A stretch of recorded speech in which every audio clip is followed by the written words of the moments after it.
Kwa majina yangu naitwa Elisha Daniel Ntasubira, ni mwenyekiti wa Chadema Students Organization Chaso mkoa. Kufuatia kauli aliyoisema Mheshimiwa Deogratias Mainyila, wakili msomi kabisa, kwa tafsiri watu ambao ni level zetu tunatakiwa tuwajibu sisi. Hasa na mimi leo ninaomba nimjibu huyu anaitwa Ali Habi. Ni katibu wa Jumuiya ya Wazazi CCM Taifa. Huyu bwana akiwa anahutubia pale Shinyanga alisema hivi: Heche wakati akiwa ni mbunge wa jimbo la Tarime kule Mara hakufanya chochote na wala hakuna maendeleo yoyote aliyoyafanya akiwa ni mbunge. Inakuwaje leo anakuja kuwadanganya Watanzania akisema ya kwamba tupeni nchi sisi Chadema tutawapeleka nchi ya ahadi? Watatupelekaje leo nchi ya ahadi ikiwa kipindi kile wakati wao ni wabunge walishindwa kutupeleka kwenye hiyo nchi ya ahadi na hakuna maendeleo yote yaliyofanywa ndani ya hiyo miaka mitano? Sasa ninapenda nimkumbushe kitu kimoja ambacho pengine amesahau, aidha kwa kudhamiria au amesahau au hajasahau ila hajui. Ni kwamba huyu mtu ninapata shida kidogo kama anazijua vizuri sheria au kama anajua vizuri katiba. Kwa sababu katika katiba hii ambayo tunasema ni mbovu ya Jamhuri ya Muungano wa Tanzania mwaka 1977, ibara ya 63 inasema hivi, inataja majukumu ya wabunge. Moja ya jukumu la kwanza kabisa la mbunge ni kutunga sheria. Jukumu lingine la mbunge ni kuwauliza maswali mawaziri. Jukumu lingine ni kuishauri serikali juu ya mambo yote ambayo yanahusu utekelezaji. Lakini anayetakiwa kutekeleza hayo mambo yote kulingana na katiba yetu ni serikali. Serikali inatekeleza kupitia kina nani? Inatekeleza kupitia mawaziri, inatekeleza kupitia wakuu wa mikoa na inatekeleza kupitia ma-DC, wakuu wa wilaya.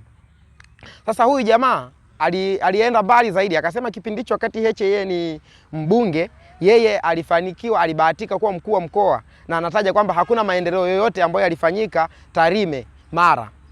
Sasa huyu jamaa kwa sababu ya hayo maneno yake aliyoyasema, ninaomba nimkumbushe kidogo kwamba katika kifungu cha 5 cha sheria ya serikali za mikoa, Regional Administration Act, Section 5 inatanabaisha majukumu ya mkuu wa mkoa kuwa atakuwa ni mtekelezaji wa mambo yote ambayo yanatakiwa kufanyika ndani ya mkoa. Yaani yule anaakti kama ndo president wa mkoa.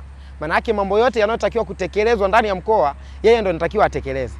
Lakini huyu jamaa anasema hivi, yeye akiwa mkuu wa mkoa, Heche akiwa ni mbunge, yeye alikuwa mbunge ndo alikuwa hatekelezi. Sasa hatujui ni nani ambaye alikuwa hatekelezi. Yeye ndo yupo kwenye utekelezaji, huyu hayupo kwenye utekelezaji, lakini ambaye yupo kwenye utekelezaji ndo anayemlaumu huyu ambaye hayupo kwenye utekelezaji. Sasa naomba nimkumbushe ya kwamba inatakiwa kabla hajaanza kuongea, kwa sababu walisema tumjibu, kabla hajaanza kuongea ni vema akawa anapitia katiba kwanza. Akishapitia katiba, akipitie kwenye sheria zao zinasemaje, alafu aje kusema. Lakini swala la pili lingine ambalo ni la msingi zaidi, taifa letu limekuwa limevunjika sana. Taifa letu limeharibika sana, limeharibiwa sana kipindi chote mara baada ya kina Heche au kutoka bungeni. Ndipo kwa mara ya kwanza tumeshuhudia mauaji makubwa ya kikatili ambayo hajawahi kutokea, hii Oktoba 29. Tumeshuhudia mauaji makali ya ndugu zetu, misiba yao mpaka leo hii hapa haieleweki watu wao waliwazika wapi. Sasa kutokana na hayo matatizo, wananchi waliona kama kitu pekee ambacho ni bora angalau kinaweza kikaleta faraja ya mioyo ni uwajibikaji wa hii serikali pamoja na kuinsure katiba mpya ambao angalau itatupa future ya mbele, kwamba waliopotea, waliokufa ndugu zetu basi wamekufa, lakini na sisi tusiendelee kufa tena. Sasa inasikitisha, huyu jamaa alikuwa ni mkuu wa mkoa, kwa bahati mbaya hata katiba ya sasa hivi haijui, maana yake hata majukumu ya mbunge hayajui. Ndio maana pengine anaweza kawa anasema katiba mpya haitakiwi, yani haweza kaelewa, kwa sababu hata hii ya zamani tunayosema ni mbovu haijui kabisa. Mimi nipende kukumbusha kitu kimoja. Serikali yetu ya Tanzania inatakiwa iwe na viongozi wenye uadilifu, viongozi wenye akili na ambao wana uwezo wa kufanya maamuzi mazuri. Sasa kitendo cha huyu kuwa mpaka mkuu wa mkoa na anajitangaza hadharani na sheria hazijui, hii sio sawa. Hii inaonyesha namna gani taifa letu lina viongozi ambao sio waadilifu, lina viongozi ambao hawajitambui, hata their thinking capacity is very low. Mimi sina mengi sana ya kuzungumza.